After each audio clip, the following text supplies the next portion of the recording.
My name is whoissamruh. For the past 9 years, I've dedicated my life to help awaken women to a vision of themselves that unleashes their limitless confidence. In simple terms, I'm a makeup artist, but I also have a tremendous passion for inner beauty. In my opinion, inner beauty is the secret sauce to one's outer beauty. And the same way we apply makeup to our face to enhance ourselves, we can also do the inner work for a more beautiful mind, body, and spirit. I invite you to allow your mind to expand beyond its limitations in order to add even more beauty into this world. This is Make Up Your Mindset.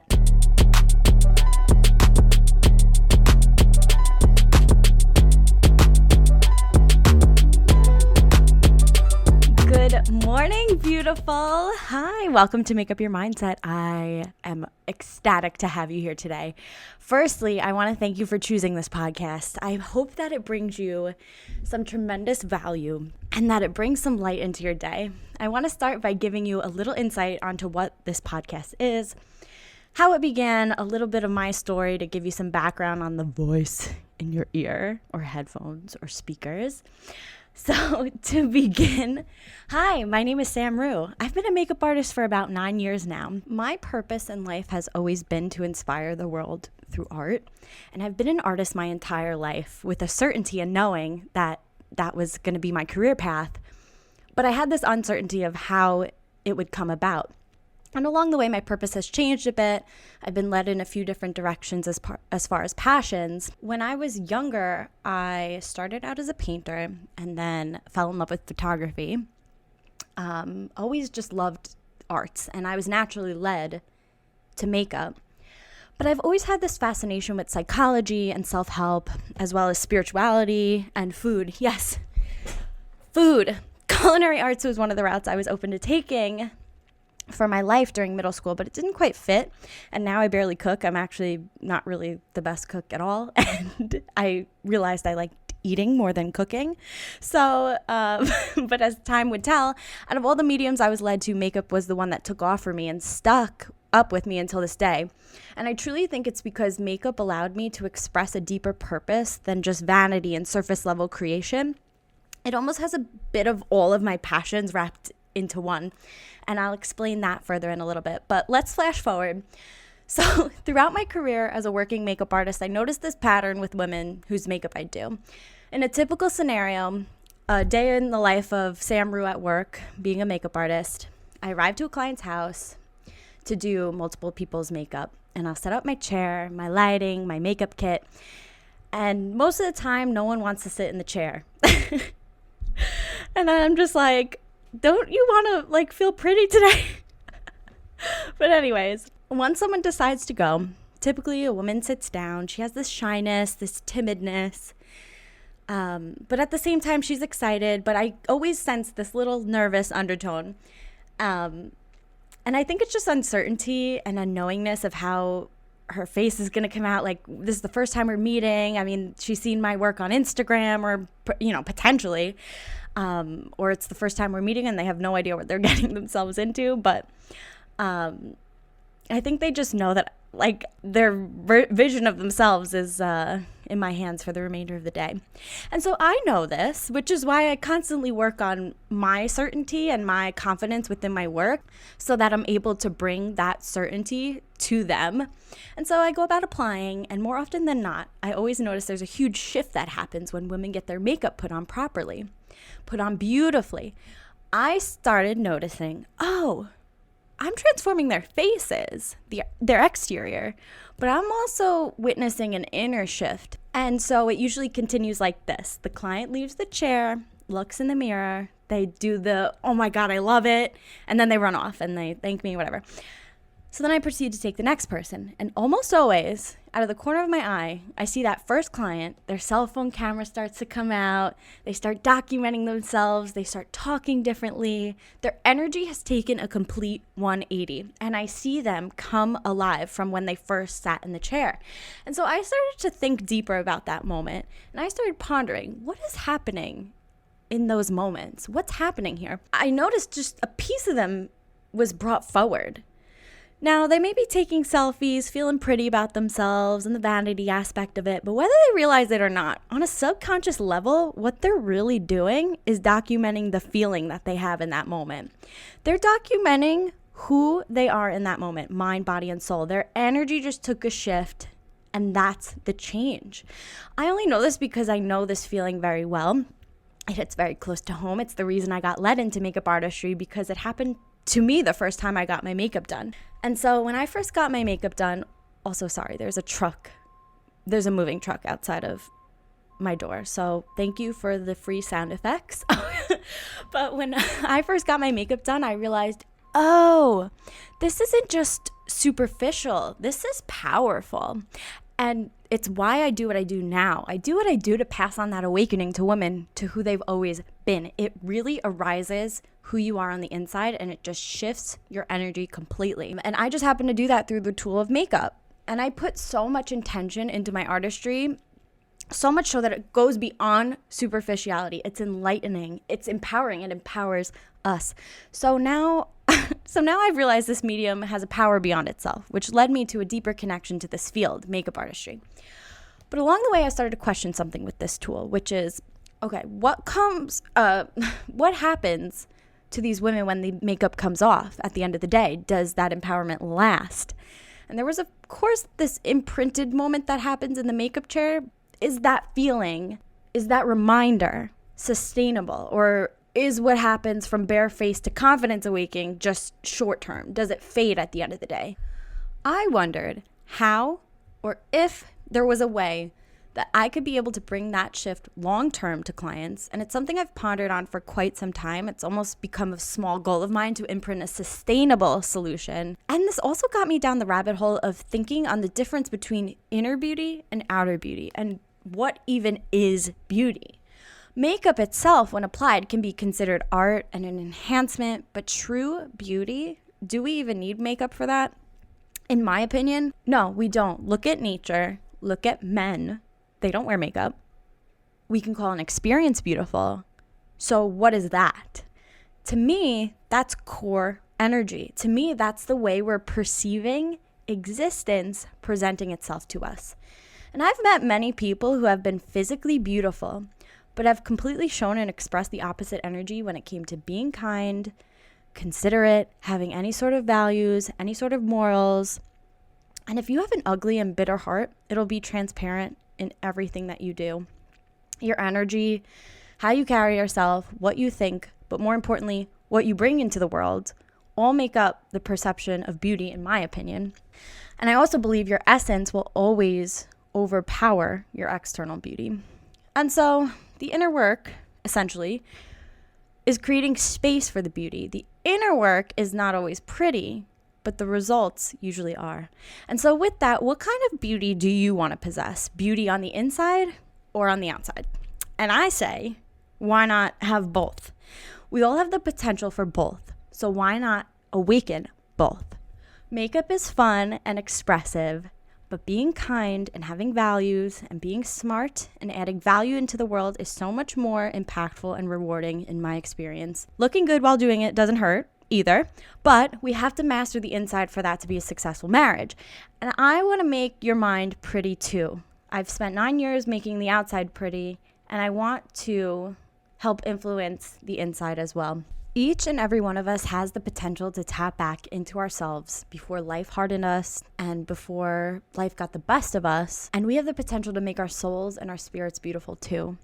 It's really easy to pick up a makeup brush. It's not as easy to look in the mirror and look at your shadow and look at the negative in our lives.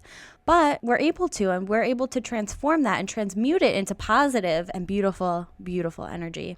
And I personally believe that our inner beauty will always surpass our outer beauty. But the power of them both together unleashes a limitless confidence that impacts the way we carry ourselves through the world, and them matched together is a superpower.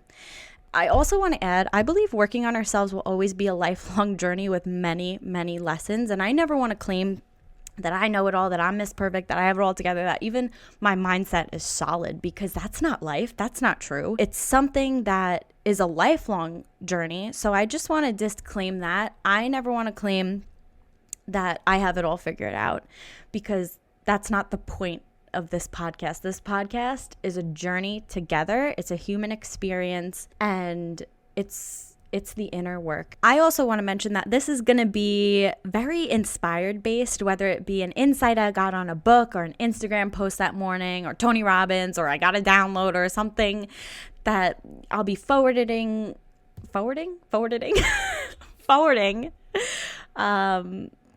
thought-provoking topic that I find, whatever. I'm open, and who knows where the wind will take us. That's the art of this all. I do want to say I use a bit of a spiritual undertone. It's just who I am. It's part of me. I'm not a preacher telling you what to believe or anything. Even if it's not your cup of tea, that's okay. I always say take what you need. You don't have to believe in any sort of anything to be a welcome listener. Take what you need. You'll hear exactly what you're meant to, and take away what you're meant to around all of that. I do want to share with you a quick story on how this podcast developed. So last January, I was sitting in the tub, and boom, the idea for a podcast came to me. And I kept hearing the title in my head, and I knew it was a podcast. And the title was Makeup and Manifest. And I thought, that is sick. I can talk endlessly on these things. I love makeup. I'm a makeup artist. I love manifesting. Spirituality is part of who I am. Perfect. I wrote down all of my ideas as they came for topics, and I was sharing them with friends, and I went to create the podcast. And I go to create the podcast account, and I realize when I'm registering the name, it doesn't quite feel right with the name, but I create the account. And so that week I end up traveling to Vermont. My podcast mic came in the mail. I'm ready. And I go to record, and it was just not flowing. Nothing was in my favor. Every time I went to speak, I had nothing to say. And on top of that, every time I went to record, there was a glitch in the mic, and I couldn't figure out the system I was using. There was just so much resistance towards this. And I always say, if it's not flowing, there's a lot of resistance. Maybe my energy is needed somewhere else. That's something just I carry through my life. Maybe my energy is needed somewhere else. Maybe this isn't meant to be right now. And so I put a pause to the podcasts, and as time passes, I keep having ideas of topics, and I keep writing them down. And one day I look at all of my notes, and I realize, oh, none of these topics have to do with manifesting or makeup. They all have to do with inner work, and they all have to do with lifestyle and philosophy.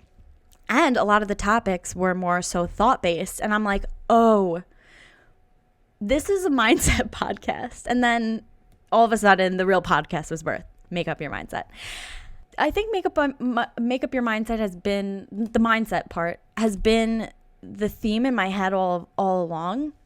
And so with that short little story I want to share, it doesn't matter whether or not you have your roadmap from an idea to fruition all neatly in place and figured out to a T. Ew, that sounded so weird. Okay, sorry. What matters most, sorry friends, I can't take myself too seriously sometimes, so but what matters most is that when you have an inspired thought, that you take the action. There's a great book that I've read on this called Big Magic. It's the same author who wrote Eat, Pray, Love. When you have inspired thought, you have to take the action. That action is not going to be perfect. That action is going to lead to the next thought and then the next action. And that won't be quite right. But then you have to adjust and you pivot and you move with where you're being led. And so now I'm here executing this idea that I thought was going to be about manifesting, but that wasn't where the flow was. So on top of this, I do want to add, Make Up Your Mindset was supposed to be birthed so many other times once the name felt right. And I got to be honest with you, I went to record this podcast several times since last January. There have been checkpoint moments of me sitting down to record this podcast, and it just wasn't flowing. But not only that, I felt like life kept hitting me with roadblocks and hardships every single time I went to record. But what I feel like was happening in hindsight is I was just going through training. I needed a few more lessons under me to mold me. I needed a few more experiences under my belt. And honestly, I needed to put my mindset to work through the shitty times and be a practitioner of all the stuff I'm longing to talk about. And so I wanted to express all of my thoughts on mindset, and my mindset didn't feel strong. I even felt that today when I went to record. But here's the thing. If I let my setbacks keep me from taking action, whether I have to take action 5,000 times or not, I'm giving my power to my mind. And I just want to be that example that you can push through any limitations, life limitations, your own mind limitations, anything that life wants to throw your way. You have the power to overcome that. And even today, it took me a little bit to get out of that, those negative beliefs and false beliefs that I'm not confident enough to put the mic on today, or I don't feel that great. Well, I have tools that I can use to get out of that.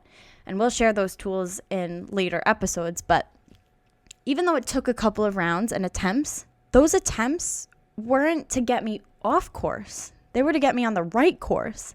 And sometimes we have to trust and surrender to that process and trust that what is meant for us will come to fruition, not only in due time, but in perfect timing. And there may be resistance, and sometimes we just have to pivot our approach.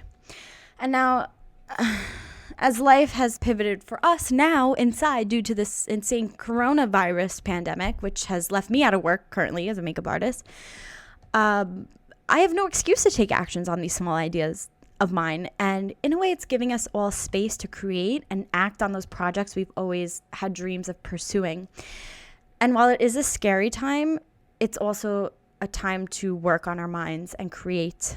And so I encourage you today to make a list of all the things that you've always wondered about doing or had an inkling of doing or an idea of doing. Is it learning guitar? Is it working out from home? Cooking through a cookbook? Learning a new language? Painting a picture? What is that for you? Create that list and take a moment to stare at the list. Stare your actual wants and desires in the face. Are there any wants and desires that you told yourself you couldn't do because you had no time? Now you have time. You have time now. It's such a blessing right now. And while we're focusing on health during this time, why not create a healthy mind? I also want you to think about what's something today you could take action on. I'm not talking about action that results in completion. Like if you have an idea of running a marathon, I'm not saying go run your marathon today. But the type of action I'm talking about is, can you put your running shoes on and get outside today? Start there. Start small. But I encourage you to start. And I'm going to leave you with that today. I want to thank you again for listening today. If you liked this podcast and you want to share it, please screenshot it and tag me in it at whoissamruh. I'm really looking forward to recording more episodes and having you involved. And I wish I had a sign-off tag. Maybe I'll write one down eventually. But right now, I just want to say have a blessed day and don't forget how beautiful you are. I love you. Thank you. See you next time, or hear you next time. Whatever. Bye.